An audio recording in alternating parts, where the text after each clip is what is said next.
YouTube. And our national network program as well is on. Call us in at 516-418-5867. The number to call in is 516-418-5867.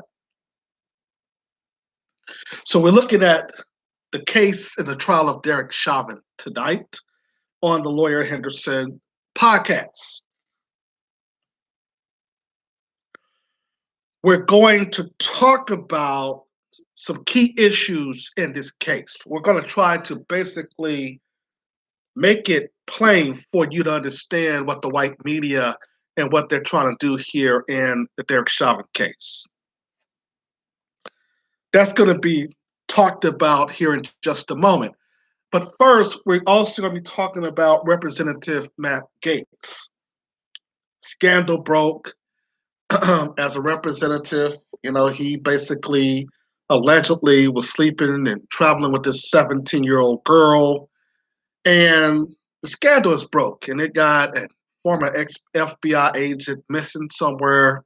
We're going to be talking about that first here on the Lawyer Henderson podcast show. And well, before we go into that, I want to talk a little bit about my trip from Vegas. I'm back here in the studios. Thanks everybody for asking the question. It was a great trip.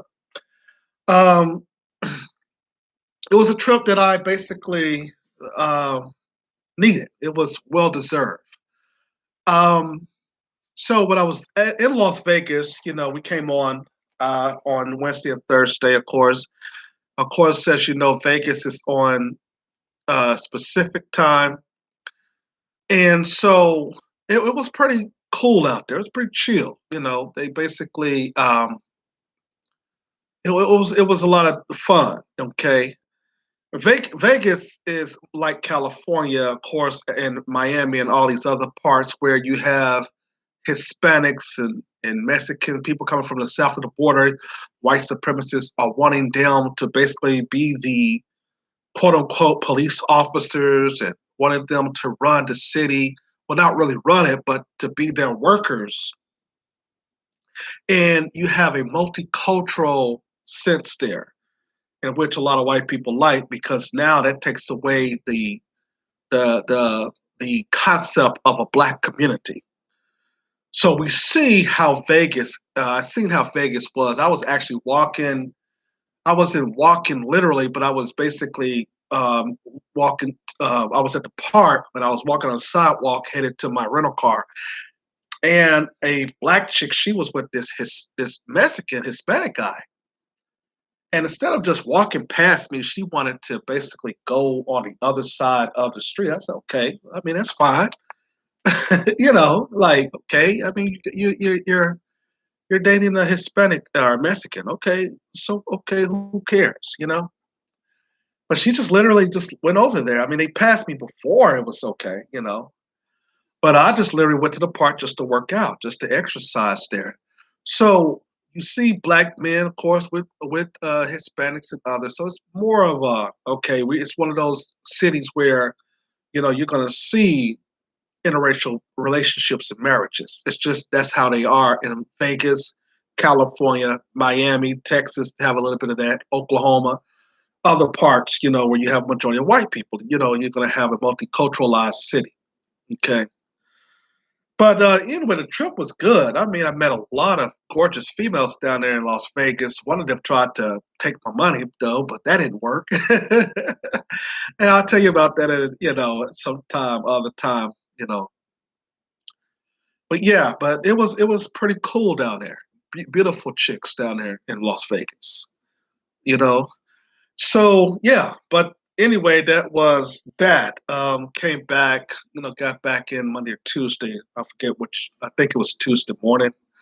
But it was pretty fun. It was pretty cool. It was pretty laid back. It was the temperature was good down there. It was feeling very warm, and you know, and so I got an opportunity to do some filming. I took my cameras down there, 7D, and did some established shots because we're working on a TV show where actually my character go to Vegas. So, and also visit the location where Pac got shot, and that was pretty interesting to basically witnessed and experienced. So Vegas was really a good trip, and I do plan on going back. Everywhere you go in Vegas, of course, they have slot machines and all kinds of gambling machines. They even have gambling machines inside the dollar store. Like if you go to the Dollar General, they have slot machines in there. And so the machines is everywhere. They in Walmart, they in other places. Vegas machines are going to be there everywhere you go, inside the hotels, everywhere. They're going to have those slot machines. So Vegas was pretty cool, though. I like Vegas. But if you stayed there, you probably be broke, because if you ain't married or got a real partner or somebody roommate with you, you may be broke because Vegas, everybody's gambling all the time, all through the night. So you never really, you always got something to do there. You know what I'm saying? So pretty cool city. But yeah, anyway, I just got back. It was a great experience. But today on the Lawyer Henderson podcast show, we're going to be talking about the trial of Derek Chavin and what the white media has been up to when talking about the Derek Chauvin trial. Actually, I should say George Floyd, because right now George Floyd is being placed on trial by these race soldiers. And you already know the number to call in is 516-418-5867. The podcast starts now. All right. Let's make it official. There we go.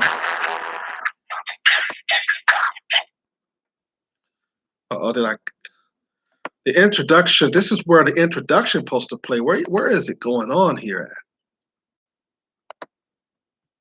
Hold on. There we go.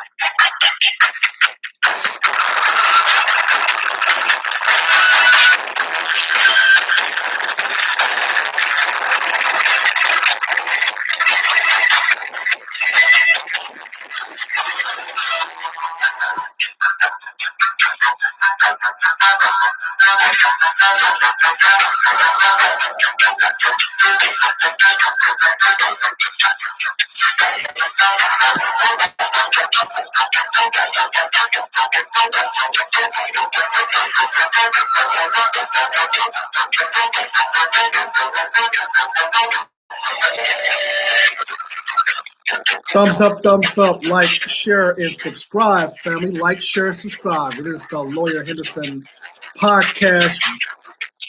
And we're basically going to be talking about, for the most part, the trial of former police officer Derek Chavin. And you can call in if you want, 516-418-5867. That's the number to call in, 516-418-5867. But before we go into the trial of Derek Chauvin, I wanted to talk more about, well, not talk more, but get into this conversation about this congressman, our representative Gaetz, Matt Gaetz. Okay, there's a scandal that broke with this representative in Congress, and he was traveling, had nude pictures and photos with a 17-year-old girl. Okay, and of course CNN was basically reporting on it. There were some weird things going on, and there is now, according to CNN Politics, the 25 million extortion plot behind the investigation. So he did a interview with Tucker Carlson. Tucker Carlson is a suspected white supremacist. And the ideal here is that now he is in a investigation. The Department of Justice is basically investigating him. But see, this is the scandal as when white people have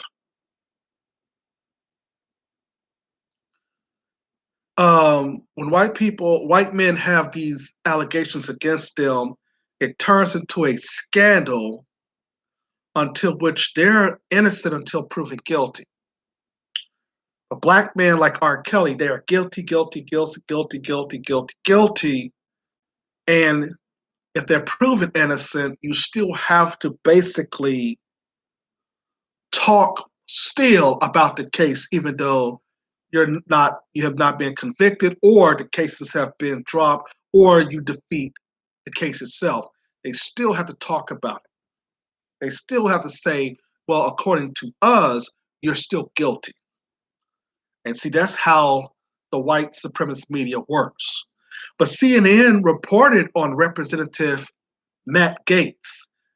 Representative Matt Gaetz, and this is all fair use, but we're going to use this to strategically say about why a lot of these white men get into scandals and then try to basically use their white splaining. And it's like, I'm white and I say so, ideology towards you, the people, or us, the people. Well, let's start off the conversation with the scandal. Was Matt Gaetz involved in the disappearance of this former FBI agent? Was there also an extortion of $25 million plot behind the investigation? But the CNN goes on to say that Representative Matt Gaetz, the Florida Republican, being investigated by the Justice Department over sex trafficking allegations, made a name for himself when he arrived on Capitol Hill as a conservative firebrand on TV and staunch defender of then President Donald Trump. Behind scenes, Gaetz gained a reputation in Congress over his relationship with women and bragging about his sexual escapades to his colleagues, multiple sources told CNN.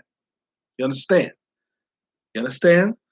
So a lot of you black chicks and Hispanics and Asian chicks who say that white men don't cheat, you understand? That white daddy don't go out there and engage in all kinds of gutter sex either. Listen up to you black chicks and Asian Hispanic chicks who like to think that the grass is greener on the other side. Okay? And so Representative Gaetz is a married man. You see? Does this break the illusion that, the Mzungu men do not cheat as well, right? But yeah, you can talk about black men cheating and cheating on their girlfriend and wives. You can talk about black men being abusive and all that stuff, but yet the grass is not green on the other side, is it? It goes on to say here, and CNN writes that Gaetz allegedly showed off other lawmakers' photos and videos of nude women he said that he had slept with, the source told CNN, including while on the House floor. The sources, including two people directly showed the material, said Gaetz displayed the images of women on his phone and talked about having sex with them. One of the videos shows a naked woman with a hula hoop, according to one source. It was at the point of pride, one of the sources said about Gaetz. No, one of the sources said of Gaetz. You see, it also says that the feds are investigation of Matt Gaetz include whether campaign funds were used to pay for travel and expenses. There's no indication these pictures are connected to the Department of Justice investigation. You see? So when we have black women and Asian women and Hispanic women and Indian women and all these other women, when they get with white daddy, oh, white daddy, he's so romantic. White daddy doesn't cheat. White daddy is just so charming. You understand? Then when white daddy starts to cheat on them, or when y'all are in those relationships and white daddy starts to switch up on you and start slapping you around and you engage in types of slave sex with white daddy, it gets real. But this is not the typical what this man, Representative Gaetz, did, who's 38, by the way. Gaetz had multiple affairs with young girls, and he is a married man. And a lot of times, whether these white men, they go on TV and they have been exposed, then you find out they're in a homosexual relationship, or they say that I am a gay man and all that old type of stuff. They're letting you know that they were gay before you've met them. You see, you got to have a lot of women who basically got to stop playing games with their minds here. So it goes on to say that Gaetz, 38, who was elected to Congress in 2016, has been at the center of a number of controversies in his 4+ years in Congress. But he is now embroiled in easily his biggest scam yet. After the Justice Department began investigating him in the final months of Trump administration under then Attorney General William Barr, as part of a larger investigation into another Florida politician. Federal investigators are examining whether Gaetz engaged in a relationship with a woman that began when she was 17 years old, and whether his involvement with other women broke federal sex trafficking and prostitution laws. Two people briefed it on the matter said. Gaetz had denied the allegations, as white supremacists like to do so, saying no part of the allegations against me are true, and he claimed Tuesday that he was a victim of extortion plot which the FBI is separately investigating. Okay? So even though we have all this evidence that he have nude pictures, nude photos, well, I'm a white man. You can't just go out there and accuse me of all of that, can you? And this is where we at with Representative Gaetz' allegations.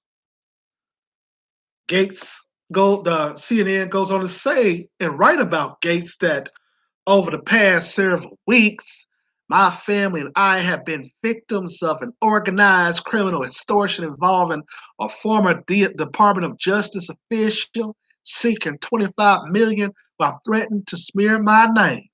We have been cooperating with federal authorities in this matter, and my father has even been wearing a wire at the FBI direction to catch these criminals, Gaetz said in a statement. Whoa!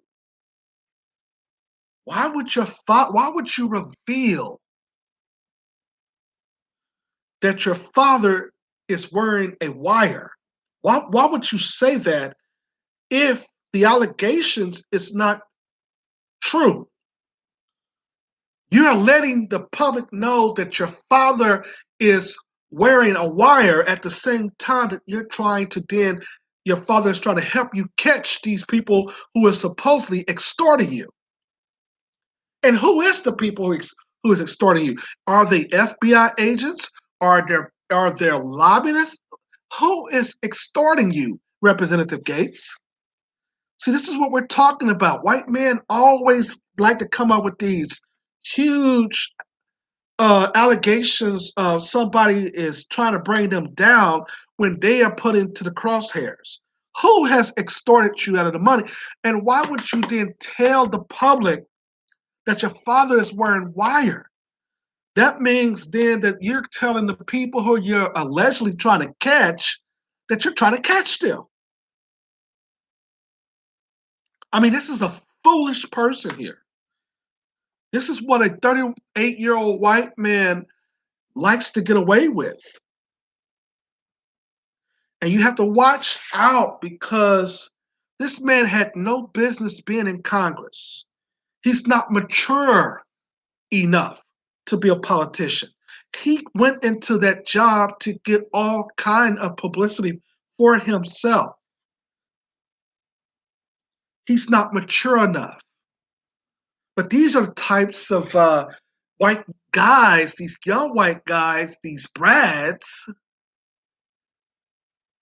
that females say, "Oh yeah, oh man, he got it going on. He's this and he's that." And then you got some black chicks out here and Hispanics and Asian chicks and Indian chicks, girls. If they given an opportunity or some kind of attention from white daddy, they will fall for guys like this. And why not?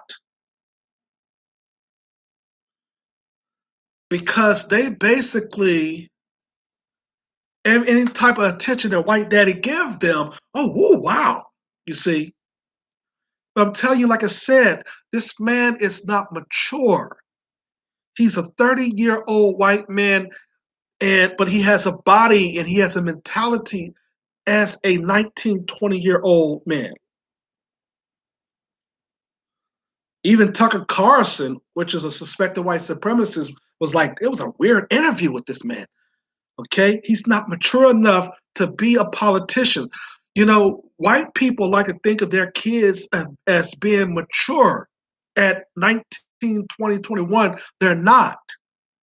So now they have a system, though, like I was telling the white supremacists who called me a monkey. I said, y'all have a system where y'all can get second, third, fourth chances. You understand? But the article goes on to basically say, and CNN Politics writes, though, that Gaetz and a spokesman for the Gaetz did not respond to requests for comment on the images and videos he allegedly showed to lawmakers. See, he don't went back and bragged to other colleagues, oh, look at all these girls I'm sleeping with despite I'm married with children. And now they went and ran back and told the investigator, the Department of Justice, look, there's a scandal that's broken about this Matt Gaetz guy. After the Department of Justice investigation into Gaetz surfaced this week, there was a handful of Republicans in Congress who defended him, speaking out on his behalf, including both Representative Jim Jordan, the top Republican on the House Judiciary Committee, and Representative Majority Taylor Greene of Georgia. But many House Republicans stayed quiet. House GOP leader Kevin McCarthy said Wednesday there were serious implications involving the Department of Justice allegation, adding that he would remove Gaetz from the Judiciary Committee if there was proven true. I haven't heard anything from the Department of Justice or others, but I will deal with it if anything comes to be true, McCarthy said in response to questions from CNN at a town hall event in Iowa. Gaetz made a name for himself on a conservative television soon up on an arrival to Congress in 2017, where he often been a thorn in the side of the House Republican leadership, while aligning himself closely with the Freedom Caucus and Trump during his presidency. Gaetz had been a constant presence of both Newsmax, and Fox News, much more than any typical rank and file House member. And he turned to Fox soon after the allegations surfaced Tuesday. So this man basically, like I said, is not mature to be in his position. But this is this is how white people can do it. They can put their kids in these certain types of positions and then try to excuse their behavior. And because they're giving their children have too much power and they don't know how to use it. You see, when black people start using that power, now we have to be controlled. We have to be detained. We have to be called out. We have to be, put on a leash. We have to be arrested. We have to be charged. We have to be criminalized. Just like, for instance, not to get off the subject, Joe Biden, when his son basically was involved in a drug problem. Oh, let's talk about it, but let's excuse him. He had a drug problem and he dealt with it, and that's over. So, okay, but the fact is that you came up here talking about you, a person who could brag about your family when all families go through certain types of things. So why is it that black people are more punished when our kids do something or we do something in general than white people? You see, there's no equality in where the punishment goes, and this is what my point is.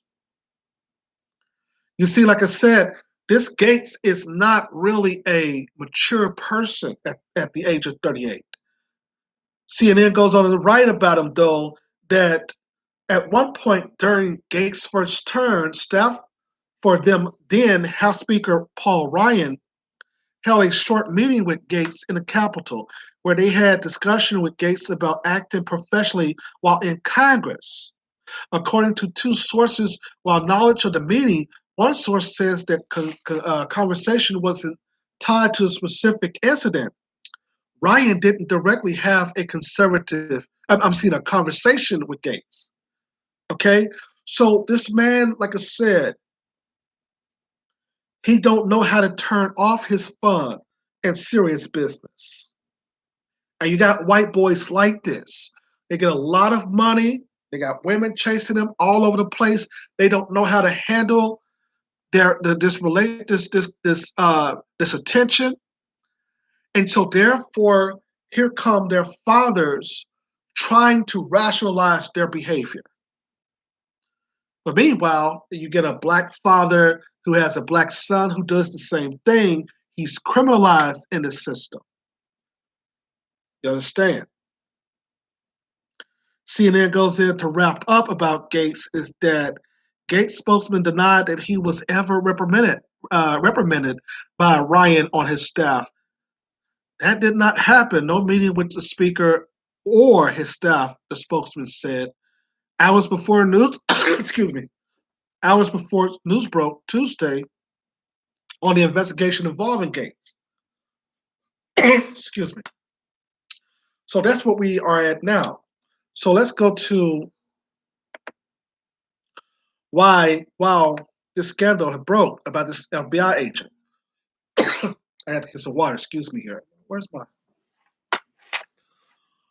Be right back.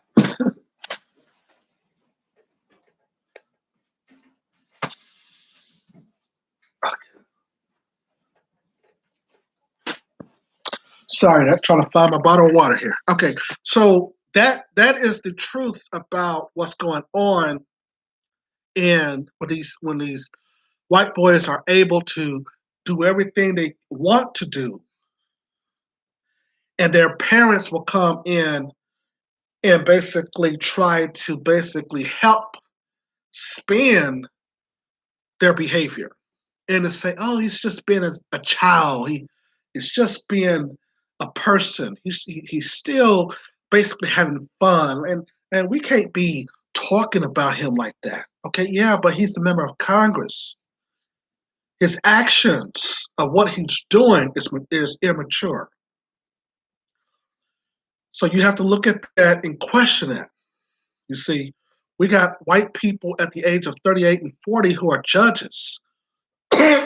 and they're in these high positions where they really are not qualified for.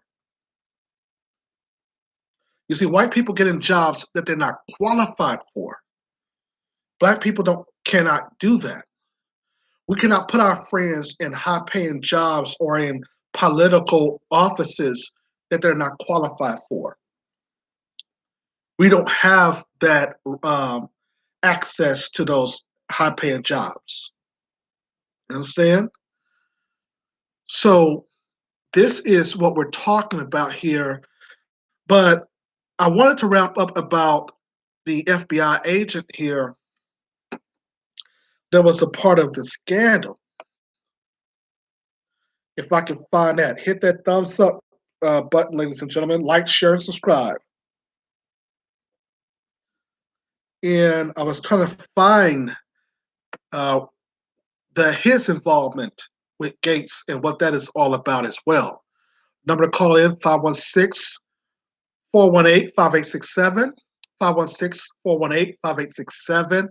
On the Lawyer Henderson podcast show, we are going to be talking here in a minute about the trial of Derek Chavin. They're really putting George Floyd on trial because every time that you kill a black person, you got to put the victim on trial. That's how the white court system is operating, have always operated. Thumbs up, like button. Let's go to a commercial break, music break, I should say. 516-418-5867.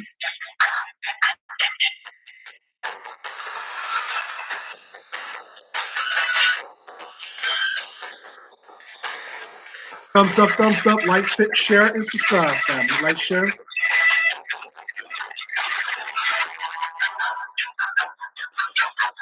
Like, share, subscribe. Like, share, subscribe. Thumbs up, family. Thumbs up.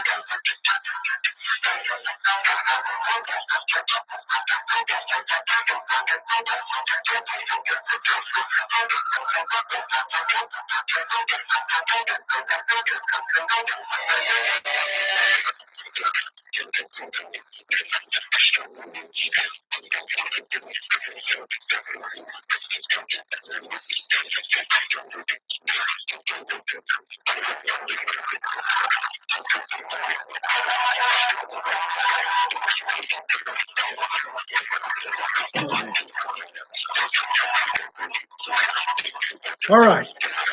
Thank you for. Let's get. All right, so we're back live here. Let's cut this music off.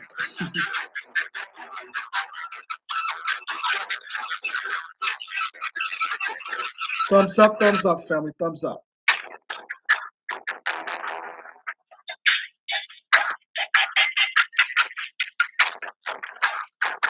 Thumbs up, like, share, and subscribe.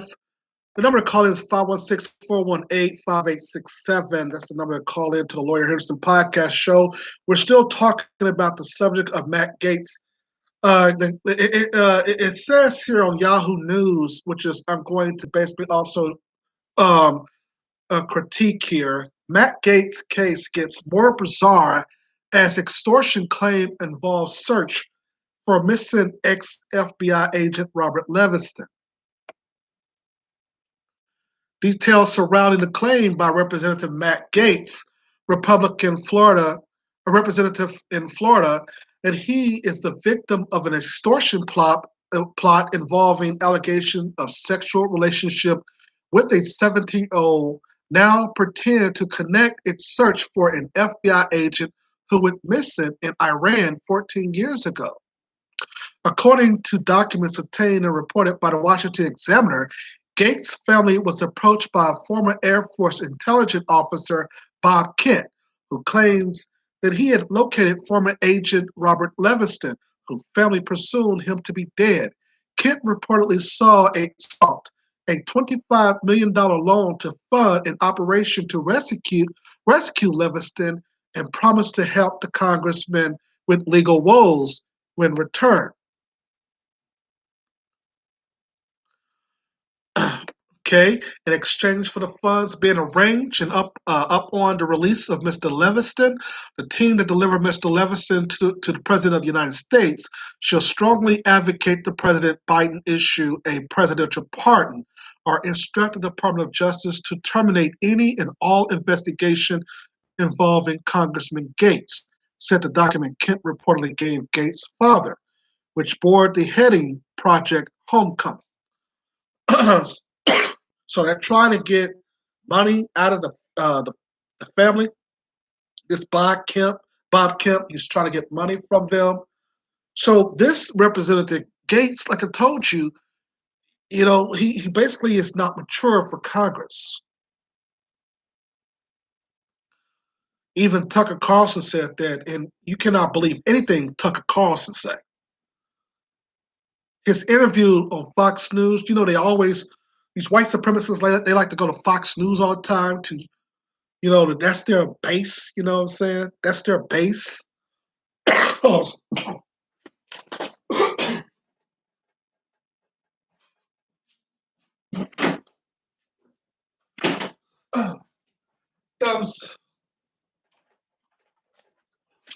Thumbs up, like, share, and subscribe. Like, share, and subscribe. Thumbs up, family. Like, share, and subscribe. Okay, so Fox News is their base.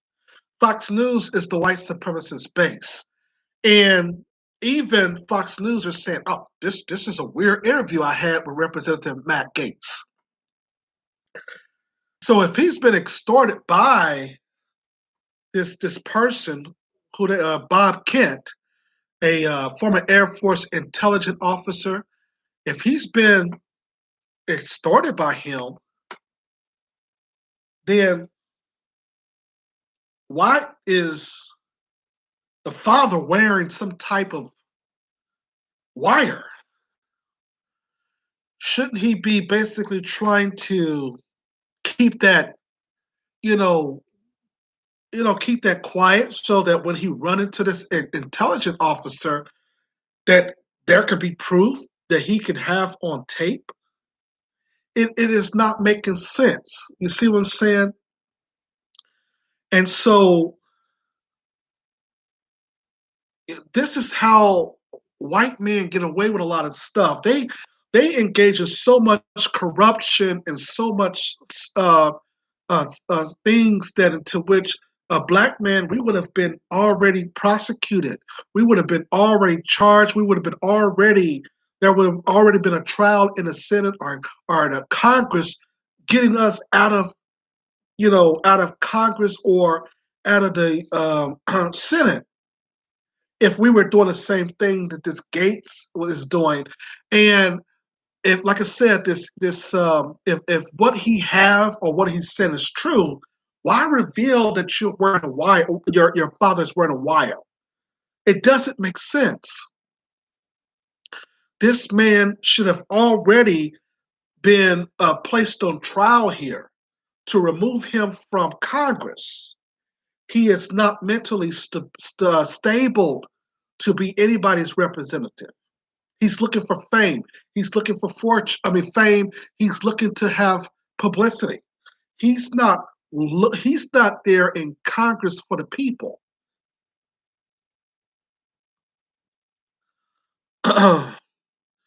But let's read that again, family. Thumbs up, like, share, and subscribe. The document reported calls for Gaetz' father to place $25 million in a trust account of law firms, banks, and land, bearing the name of Levingston family attorney and former federal prosecutor David McGee. Gaetz has denied any allegations of wrongdoing and claimed that he was the target of an extortion attempt following a Tuesday New York Times report that says that Gaetz is currently the subject of a federal sex trafficking investigation involving then a 17-year-old girl. You see, this is what you have to understand about these white folks, these white men specifically in Congress and Senate. They travel all across the country with these young girls and try to then pretend like, oh, I'm faithful to my white wife. No, they're not.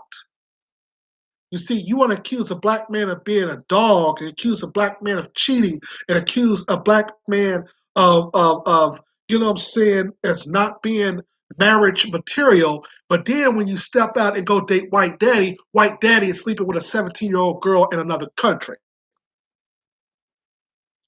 Somebody taught black me. So is the grass is greener on the other side. There was a sister who had checked this one black chick who got her white zaddy.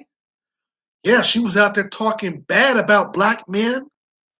That sister rolled up on her. Look, if I catch you talking bad about a black man again, that sister checked that chick. Here's a black chick who got her little white man, and the white dude is doing all kind of crazy crap with her, having her to engage in all kinds of sex slave type positions and stuff. And that black woman walked up to that girl and said, listen, don't be talking about black men in public no more, or on your YouTube and Instagram pages no more.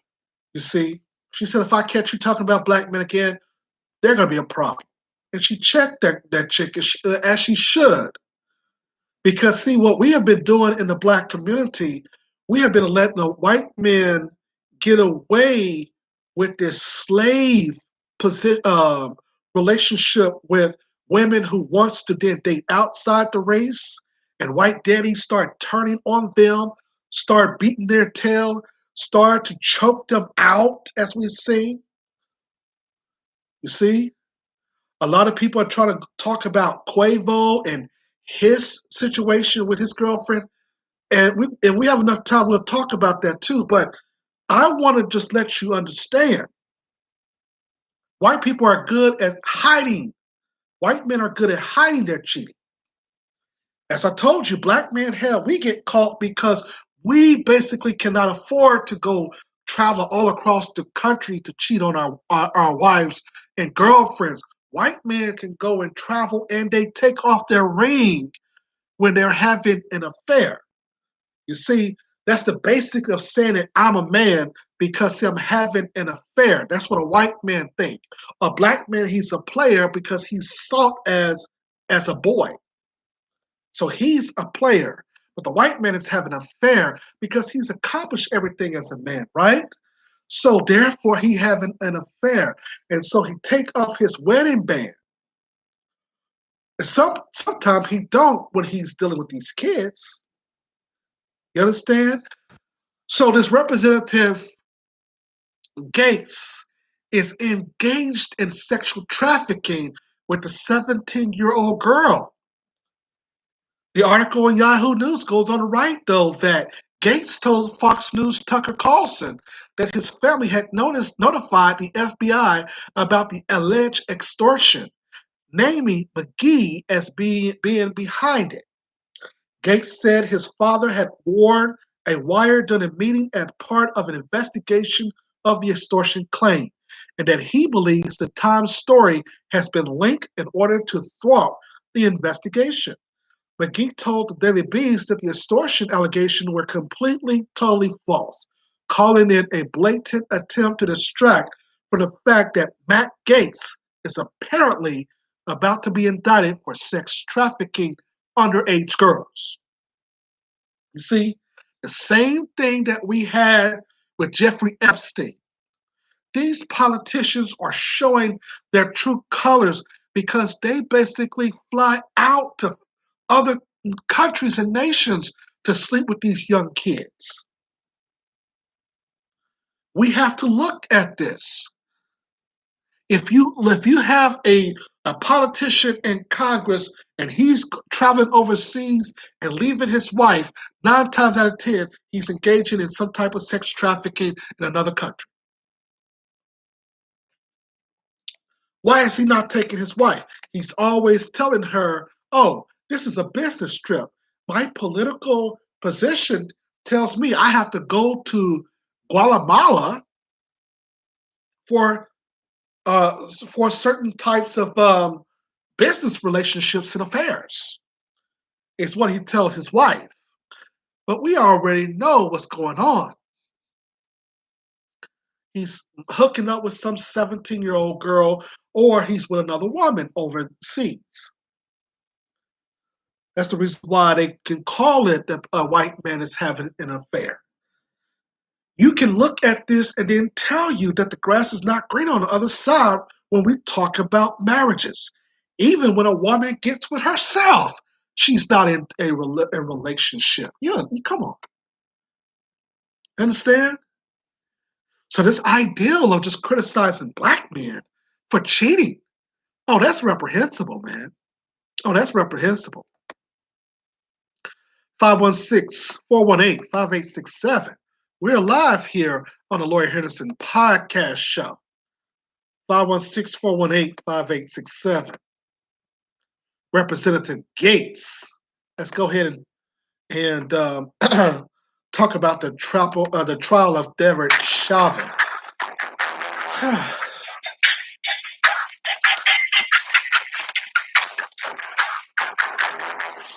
Thumbs up, thumbs up, thumbs up. Like, share, and subscribe, family. Like, share, and subscribe.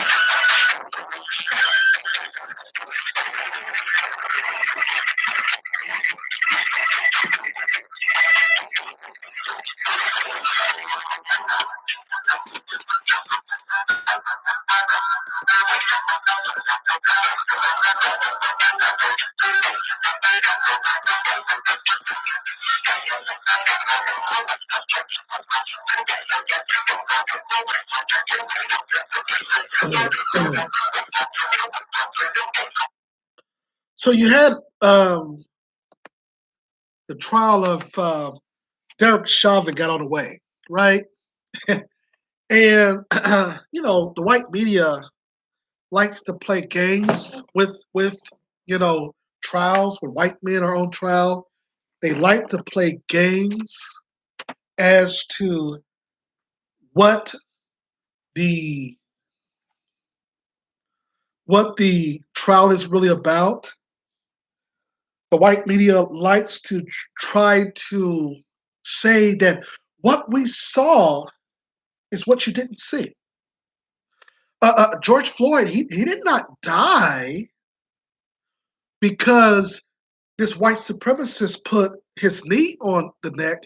He died because he was basically taking drugs. That he had all kinds of drugs in his body, and that caused him to faint, and that caused him to be in cardiac arrest.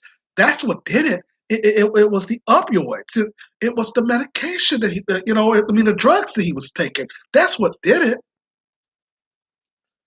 And that's what his defense counsel is saying here in the trial. You have to understand how the white supremacists like to then tell us what you saw is what you didn't see. You see, you didn't see the drugs that George Floyd and his girlfriend was taking. Notice how they're putting his white girlfriend all in there. They're not talking anything about George Floyd's black girlfriend. I think she was his wife or his ex-wife or girlfriend too, who has the black daughter. They're basically is looking at the fact that, well, George Floyd, since the world is looking, let's then put all of these white people on the stand and make it appear to see that George Floyd had a white family that loves him as well, so that we can shape the narrative here and see we have a good system. They're doing that because everybody's watching in the world. You see, there's no getting away with getting this man off. You got to at least convict him of second degree murder, because if you give him manslaughter, we're going back to the streets. And the white people know it. You understand? The whole world knows it. If you give him manslaughter, white people in this country are in trouble. You understand? So if we're going to convict him, they suggest, then why don't we just have that paramedic, that white chick? Oh man, she said, and I would have given him mouth to mouth, but the police told me not to. Notice that you have white people crying on the stage here who basically did not know this man, but was working as EMT or working in certain types of positions here. Interesting. And the white media, for the first time, is basically saying, whoa, we got to make sure y'all convict this man.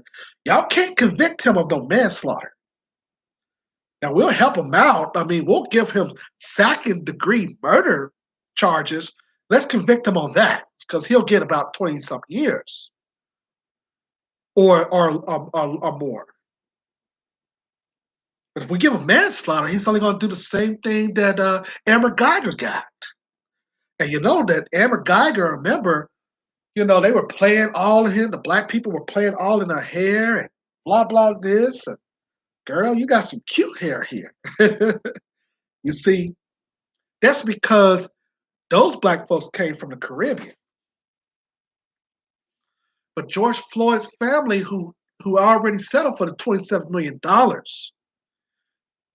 you now have to understand that just because you got the $27 million, that doesn't mean that justice has been served.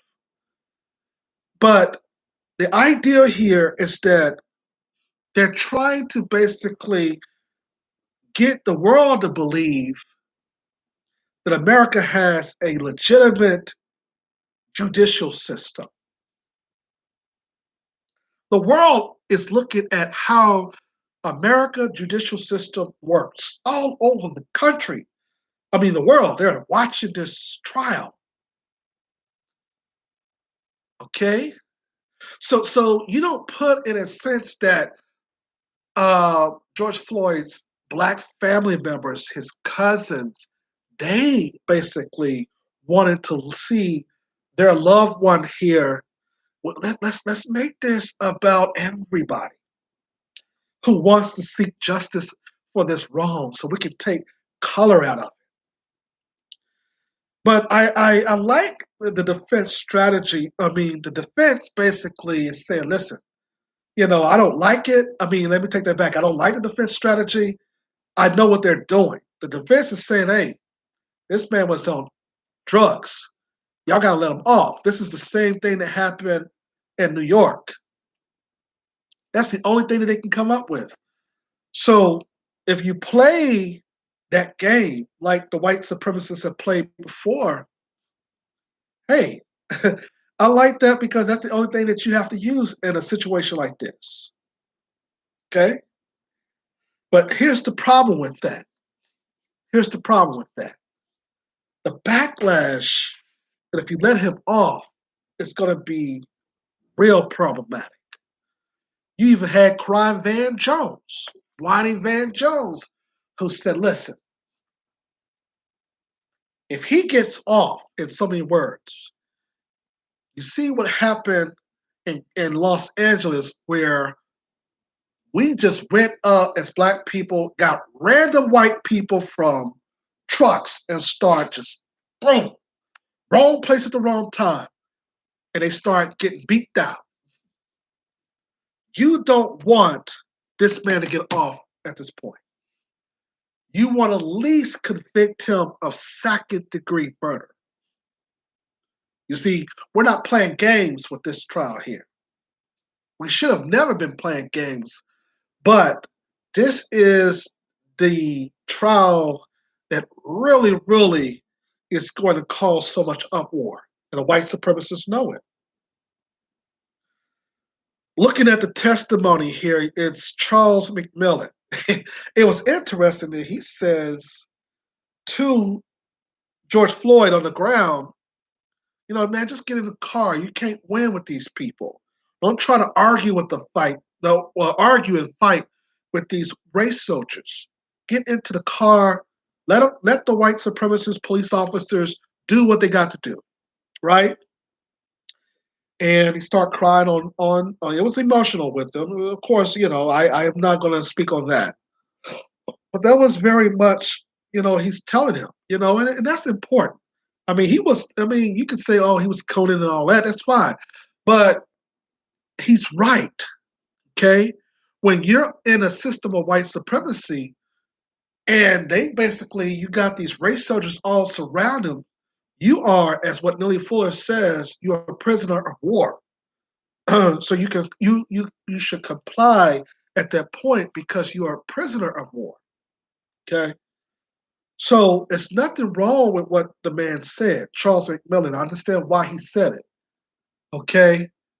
But he basically decided that listen, I'm gonna try to basically fight off. No. You cannot try to fight. You can't rationalize with race soldiers.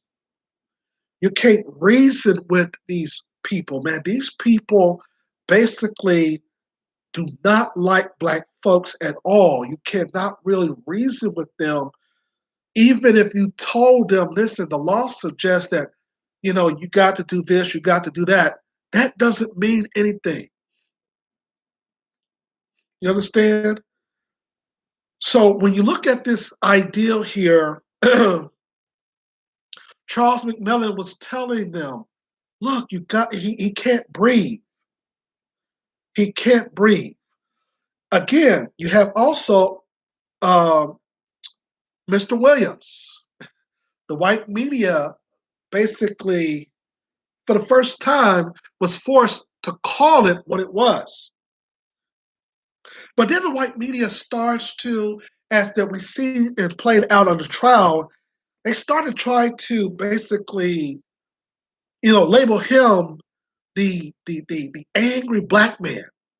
You understand? You saw that kind of you saw that kind of resentment from the white press. You saw it from even from the defense counsel and all these other people. Oh, look at the angry black man! And when they played his recording where he suggested I had to call the police on the police. Wow, that was a brilliant testimony. And they got Mr. Williams down as the angry black man. You know what I'm saying? We used to hearing the angry black woman, but now the angry black man, I mean, come on. He said that I had to call the police on the police. Can I speak with the sergeant? Can I speak with this? This Derek Chauvin was like, he was acting crazy. That's the reason why I had to do that. And then his defense counsel is going to try to say, well, he was doing drugs. They always have to say that black people are on drugs. They always have to basically find some way to put the victim on trial. That's the reason why I said that this is not the Derek Chauvin trial. This is the George Floyd trial. They always have the white media and the system always got to put the victim on trial. Again, what do you think about that, family? I called the police on the police. And then the prosecutor asked, why did you have to do that? I believe I witnessed a murder. Whoa. You understand? Mr. Williams said he believed that he witnessed a murder, and he said it emphatically. The white media was trying to paint him as an angry black man. No, he was telling the truth about these corrupt and crooked cops, that when they have these authorities to shoot and kill, and we talked there so much about how these people become police officers, how they're not really trained in a mental sense, especially a race soldier, to do the right thing. These people are corrupt. You understand? So you cannot reason with the police. Okay? I'm not saying that George Floyd was basically wrong. What I'm saying is that you can't reason with them. You got to basically comply because you are in a system of white supremacy. You are behind, as what Dr. Khalid Muhammad says, enemy lines. So anything that they say, go ahead and comply, because these people will kill you. They're not going to. You cannot reason with a race soldier here. Okay, but so far I like what the prosecutor is doing here. Now I don't really give the white media that much credit, but MSNBC basically was right on when they showed Mr. Williams' testimony, because that is brilliant here. The testimony goes on to say that when he said that he had to call the police on the police, he gave brilliant testimony and identifying that he witnessed a murder. Very strategic in the prosecutor's case. So that undermines what the defense is saying about him taking these up, or these, what do you call them, this medication, these drugs that him and his white girlfriend was experiencing. Notice they wanted to put the white girlfriend all in the mix. Keep in mind that he has a black woman who he has a daughter by. And then on top of that, to add insult to injury, they said that he was not calling for his mother, but he was calling for his white girlfriend, who he calls mom. Interesting. Now, when he said mama, oh, no, he wasn't talking about his mother who birthed him. He was talking about his white girlfriend. That's what they're trying to spin here. So he calls his mom mommy, and he calls his white girlfriend mommy. And you're looking at this trial and going, wait a minute. And the white girlfriend had to admit, what do he call his mom then? If he calls you mommy, what do he call his mother if he calls you mom? And she had to answer, mommy. Okay, so he called both of y'all mommy, is what she was trying to say here. And so the white supremacist media tried to make some kind of examples out of that. And then, like I said, it goes back to the EMT. She was crying. I could have, you know, had all kinds of. I could have started him on some compressions, and I could have made sure that he was out of cardiac arrest, and I could have did something, but the officers did not want me to do it. And she had some tears. Listen, okay.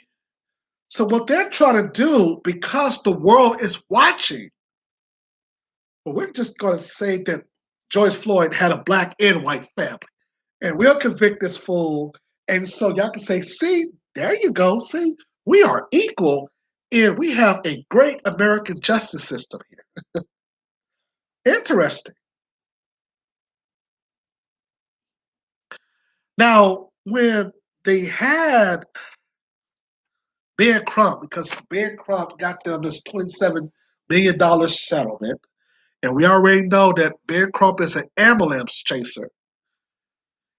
The ideal here is that you have a lot of white supremacists who are looking at this case, and they're saying, "Damn it, buddy, they already got $27 million. What else these niggers want?" you know. So they're upset. You got like Fox News. They're trying to spin it. You know that they're losing a lot of ground. You know that the white media, they don't have no pull anymore. They don't have no connections with the people. The people is now moving towards their news and their information to the grassroots media now, because the white media has been playing a game so long that people are sick and tired of. You understand? And this is the reason why the trial had to be different. Calling up almost 17 people, it was shocking that the prosecutor will call up all of these people instead of just basically sticking with the witnesses. You're calling it an EMT. You're calling up his Chauvin's partner or his sergeant. You're calling up, the first firefighter that came to the scene. You're basically calling up people who responded to the scene instead of just leaving it where you had just the people who are saying, hey, get off this man's neck. He can't breathe. Interesting. Very interesting, ladies and gentlemen. Thumbs up, like and share, subscribe. I like how our sister Vicky Dillard basically approached this case as well. Did a great insight on this case. You see, every time that a black woman basically is also telling us the truth and speak truth to power, it comes right naturally into the minds of all of us. And this is the reason why black men, we love black women who understand how the system operates and who can basically give a deliverance that is so, understanding, so welcoming, women who understand white supremacy understand how to basically formulate and get it into the mind and its sense. You see, black men love those types of black women. You see, we don't like the ones who like to play games and stuff, like these old bootlicking Negroes out here. These Negroes who call my show, talk about I'm a 59-year-old black man and I'm in the civil rights movement. Yeah, but nigga, you got your ass beat, and you're trying to basically rationalize that with people who basically as just kids, your children who are not fit to go for what you all, allowed the white supremacists to do to y'all during the civil rights movement. We're not we're not playing that game here. You see, um, but it's interesting that they didn't bring. I don't know if they called up his daughter yet, but they did call a 9-year-old girl, a 9-year-old girl, and I think they called up another young girl who was I think 17, that basically gave real true testimony, that she basically said in that testimony that she felt like she could have did more, and which was a chilling moment for the jury because having a young girl at that young age or a young child at that age to basically express of her trying to save a grown man, that basically just came home to me as well. I'm like, wow, that kind of emotional thing. If I would have heard that as a juror, that would have just got me here. You had a young girl at 9 years old, young girl at 18, I mean 17, 16 years old, saying that, thinking of ways of how she could save a grown man from these race soldiers, that would have went home to me. I don't think I could have took that. So when you had this particular opening statement, I mean these testimonies, you had 5 or 6 people, including the EMTs, crying. Everybody in court basically is shedding tears here, and so there's no way that a jury, even if they basically was the white supremacists, could say, "Oh, this man is not guilty." The whole world is watching. If this man get manslaughter, white people in this country is in trouble, and you don't want that. They're in trouble. You even had people in China and other parts of the country. Not to say that China's on our side, by the way, okay? Because we're always suspect when other races start saying, "Well, we have these same problems." There was an Indian girl who was speaking out, and I was like, "Damn, where did she come from?" She was on YouTube talking about, yeah, racism, such and such and such. And I'm like, okay. So you got different ethnic groups talking about this specific situation. And as our sister Vicky Dillard pointed out, we understand everybody else's situation, but you can't cut in front of black people's issues. The white supremacists in this country owe us for 400 years of enslavement. So other people do not get an opportunity to cut in front of us. You understand? Thumbs up, like, share, and subscribe. If he was on opioids, as you all say, we don't. I mean, why? How? What did that have to do with this man, this police officer, this race soldiers being on this man's neck? See, like I said earlier, this is the only thing that the defense can come up with because they used that in the New York trial case with that other race soldier who remember that black man who they choked out, Tank Taneo. How you say that race soldier name? That the dude who basically that they choked out when he was selling those DVDs in New York. They said that he had all kinds of high blood pressure and Cactaneo, whatever, however you say that race soldier's name, that they used the fact that he had, heart failure, heart disease. He was basically had a high blood pressure. See, the white supremacists like to use some made up stuff that they came up with in their own science laboratory and say, well, now see, what you saw is not what you saw. You see, he died because of not cardiac arrest. He died because he had high blood pressure. The defense is trying to play that game on the situation. And we're like, no, hell, we're not going for that. We're not going for that at all.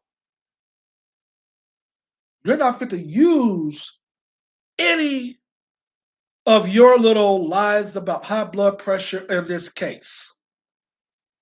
You understand?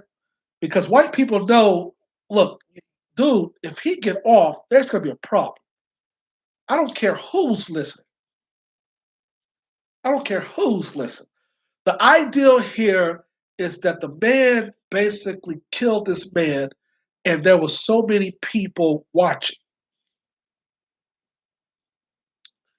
This is going to turn the nation upside down.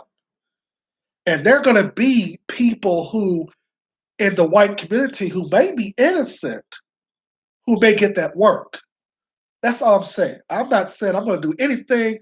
I'm just going to say that y'all may get that work if this man get off.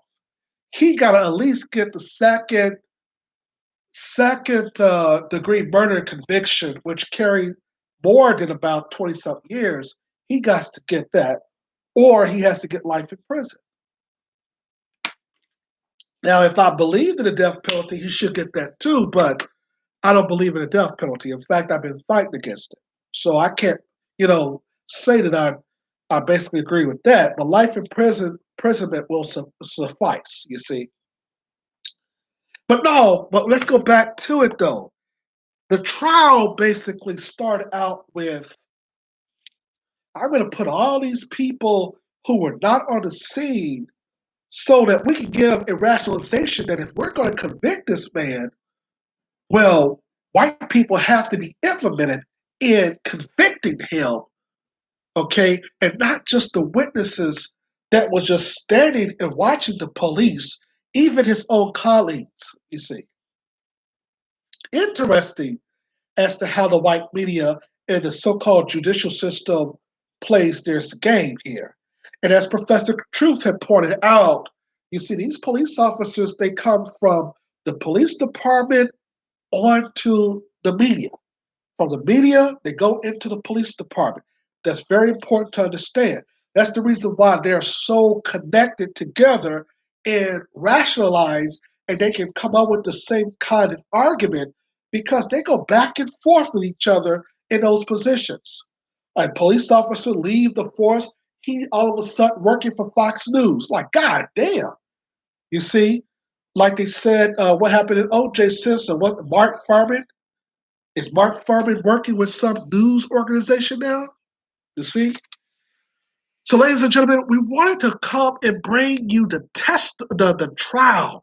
We wanted to come and tell you firsthand that the American judicial system is on trial here.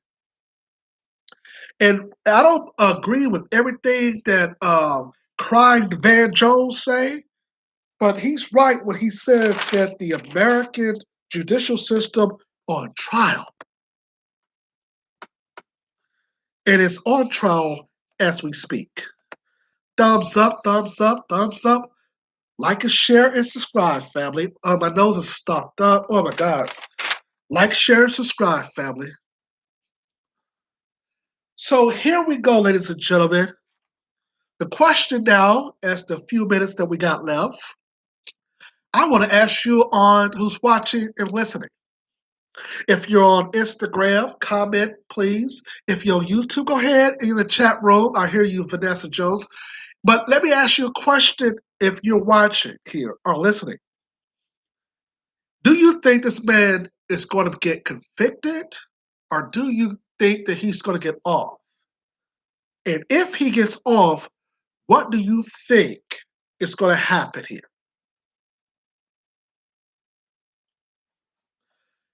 What do you all think is going to happen if Derek Chauvin get off? Do you think it's going to be what we saw early on in the case, where we had uprisings all throughout the country? What do y'all think? Because let me tell you something. It's going to be so tragic for some white people. There are going to be white victims if this man get off. Okay, you heard that from me first. There are going to be white victims. If we gotta bleed, others gotta bleed, and I'm just telling the truth. Now I'm not saying that I'm going out and hurting anybody. I'm saying that there are going to be some problems. I'm just telling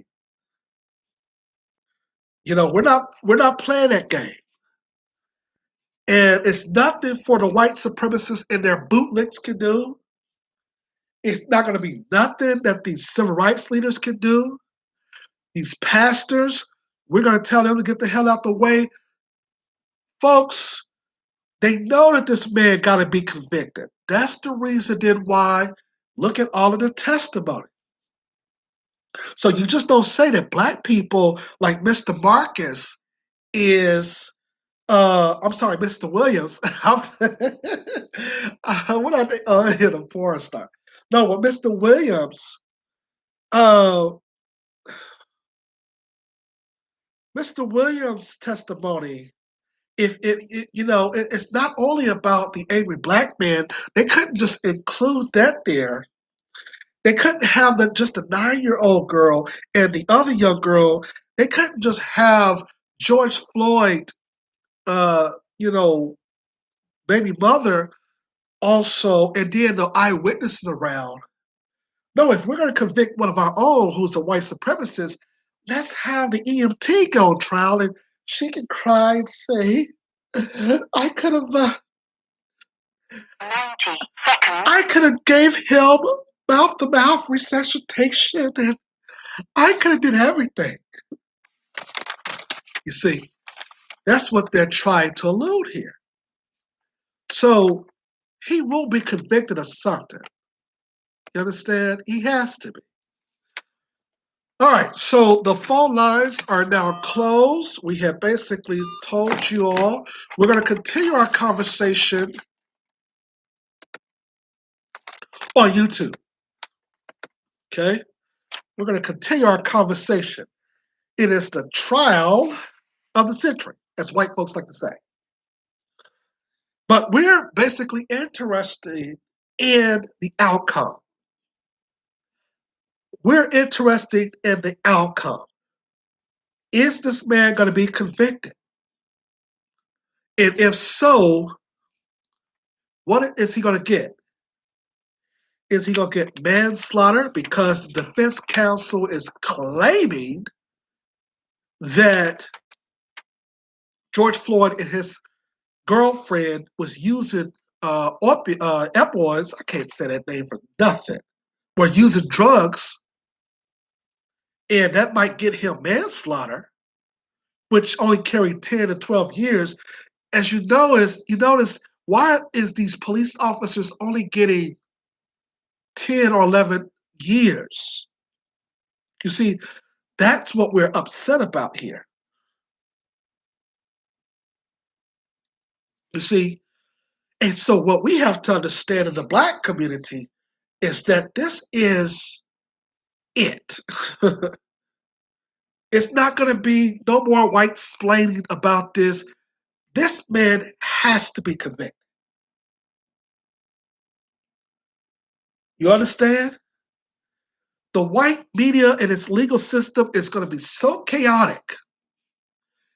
There's not enough insurance that you can rebuild a country. It's going to be kind of like the uprising when after they killed Dr. King. It's going to be so sporadic. Watch what I tell you. If this man gets off, we already know that the man was fired from the police department, but that doesn't do it. White men and white people get fired all the time, and then before you know it, they're in some other position doing the same damn thing. But what we have to understand here is that the world is looking at the American legal system. And as China has pointed out to America about Black Lives Matter, how can you talk about our system in China? How can you talk about other nations, other countries, and the problem with their people and human rights when you have an issue here in the United States with Black Lives Matter? China was right in pointing them out. Not to say that China is the black man's friend, though. Keep in mind, okay? This is this is the commentary for intelligent black people. We don't need no bootlicking, butt dancing Negroes, and we don't need y'all to come over here to basically try to rationalize certain types of things, talking about this man was taking drugs and he had a white girlfriend and all that, blah, blah, blah, blah. Listen to us. Thumbs up, share, like, and subscribe, family. It's going to be chaotic if he gets off. You think that they had Bottom B out there talking about go home? You ain't leaving the legacy of Dr. King. How she was out there saying, they talking about like she was somebody's mommy. Bottom B was out there, Keisha Land Bottoms, go home. You see, and it was interesting because I think one of the people in the black media, they were doing something about the type of wig that she had on. They had her with the type of wig that she had on when she was talking crazy to the black people here in Atlanta. So you think that Bottom B is going to go out there talking about go home, go home. You ain't going to see nothing yet. Bottom B is going to have to do more than tell black people to go home if this man get off. You understand? You're not leaving the legacy of Dr. King out here drinking your brown bottle, blah, blah, blah, blah.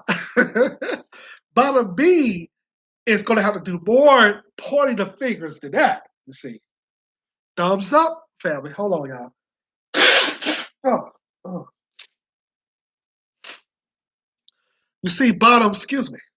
See, Bottom B is going to have to do more than just wave at her little fingers if George Floyd get off. You see, because you're not leading the legacy of Dr. Martin Luther King. You see how she was talking to black people? She would, white people were the ones out there all across in Atlanta breaking windows and stuff in Buckhead and even at the mall.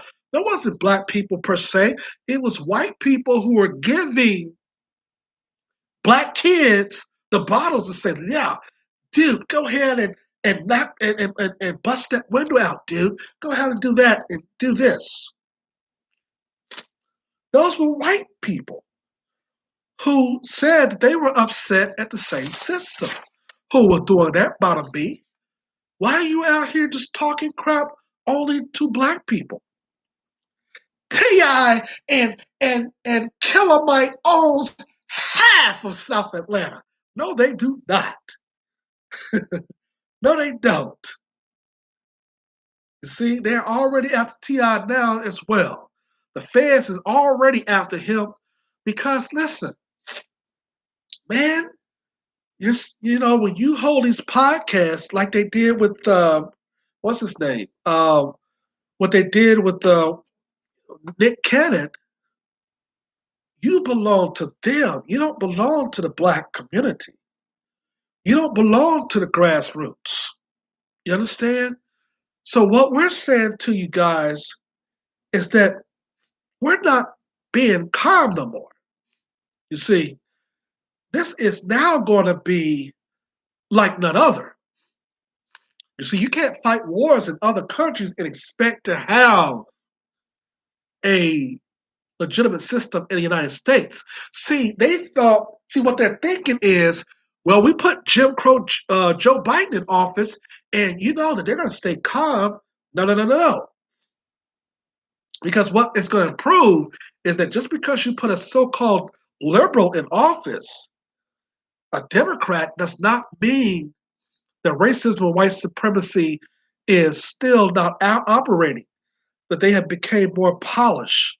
And see, the young black generation, we understand how polished the white supremacists are.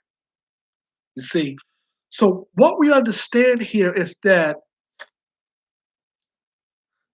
they have to convict them. We don't care about this $27 million that the family got. We don't care about you putting Jim Crow Joe Biden in office. He does not have really no support from black people, even though they claim that he does. You see, Obama and him already shown their true colors. So we know that they are not really a part of us anyway here. So white supremacist media cannot play that game. The white media can't play the game that we basically is not going to show out just because you put Jim Crow Joe Biden in office. The same thing that happened during the Trump administration will happen, of course, with Jim Crow Joe Biden as the president as well, even though he's not a legitimate president by the system. Speaking of legitimacy, the white media was the first one to claim that the trial, that the legal system here, our people are asking the questions in do America has a legitimate legal system? I was taken back. I was basically shocked that the white media will allow somebody to come on to say such a thing. Because yeah, we question legitimacy. They even had crying Van Jones. Van Jones went on crying, but he said something that made sense. He said that when a black man does it, he says, wait a minute, we follow the rules, but we still get convicted, we still get prosecuted. And that's coming from crying Van Jones. Because typically he'll come on crying and breaking down. People can sleep easy today. Because Trump is out of office. You understand? We didn't know they was going to allow Van Jones. We didn't know the white media was going to allow him to come on and at least say that. Wow. Is the white media trying to come back into the conversation now and deal with reality? We don't know. But we also know the game that they have played in the past. Of course, that's the reason why the black media has always stayed on them. This man was crying for 9 minutes.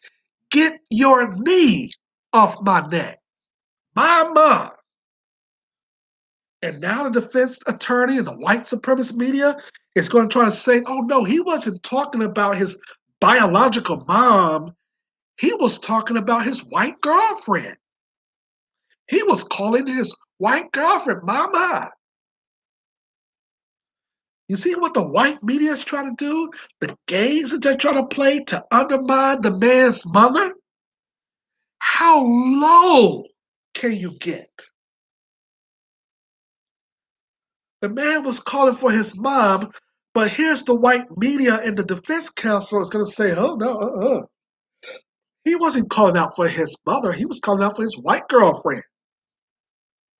Oh, my God. How low can you be? You see, when the white supremacist media starts to report, they got to undermine everything that you say as a black man and woman. They have to undermine everything that you say as a person. The white media does not have any kind of sympathy for the victims of white supremacy or for abuse and injustice and murders and all of this. That's the reason why Mr. Williams' testimony was very important, because he kept it real. He said the things that I would have said in a judicial proceeding. The prosecutor, let's rehash. The prosecutor asks, well, why did you feel the need, okay, to call the police on the police? And he said, because I witnessed a murder. You see, white people always ask for evidence, and then when they get it, they try to spin it in a way to which you say, oh, no, that's not evidence. Why? Oh, because I'm white and I say so. Nigga, you can't use evidence against us to convict us in the white supremacist just judicial system. Only we can do that against you. You see, that's the reason then why we're looking at this system and we're saying and we're deeming illegitimate. America criminal and justice system has long been the same system that we've always been used to. And there was a void because we start looking at it as we grew up as youngsters. We start to say, wait a minute, what the hell is the civil rights generation talking about? Get these bought and paid for bootlicking Negroes out of the conversation and speak truth to power. The ideal here, though, is that the white media is going to always try to multiculturalize every justice that Black people deserve in the nation. Our sister Vicki Dillard was right to call out the Asians. She was right to call out Hispanic and other people. And she said, and I repeat her, which is very important to understand and to say within the Black community. We're not undermining that other people did not have problems in a white supremacist system. We're saying, wait a minute, you just cannot cut in front of us in our plight against the white supremacists. You cannot cut into our issues in America because of our 465 years struggle against the white supremacists. Here y'all come abandoning y'all countries where you could have stayed and tried to prosper there. No, but you're coming over here to enjoy the fruits of our hard work because we as Black people, we have produced the biggest economy in the world and other people can't stand it. And that's the reason why they have to undermine us. Because when you give Black people any kind of justice, when you give Black people any kind of economic system, white people know that they don't have a legitimacy no more. It takes away the system's legitimacy. It takes away the white supremacist legitimacy. And white people get upset when you have legitimacy.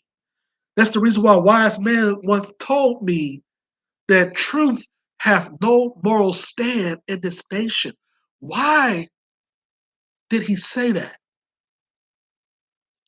It's because truth never had no moral stand in this country. The system was founded on injustice.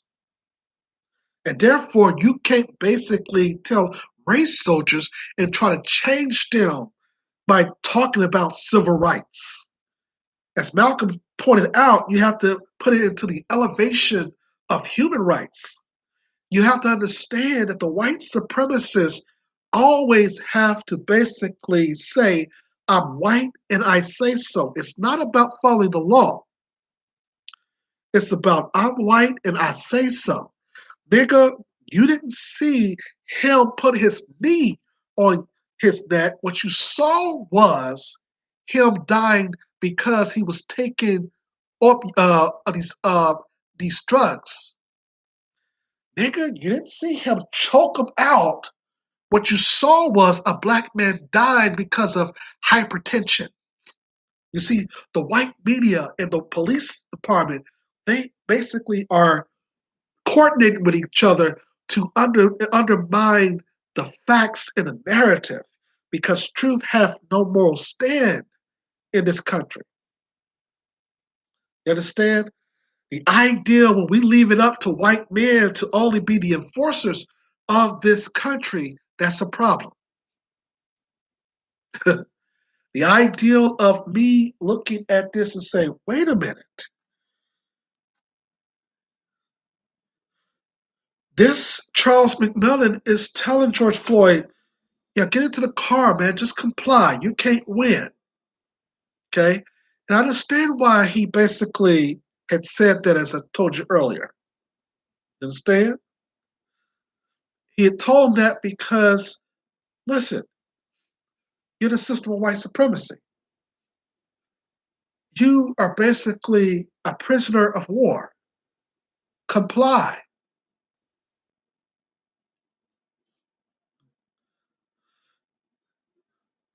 Now, here's the thing, because a lot of you people like to think that this is a Democrat and Republican thing. That's the problem, because we can't use that narrative in the black community. And the reason why we can't use that narrative in the black community is because it takes the blame away from the original perpetrator. I often talked about that in our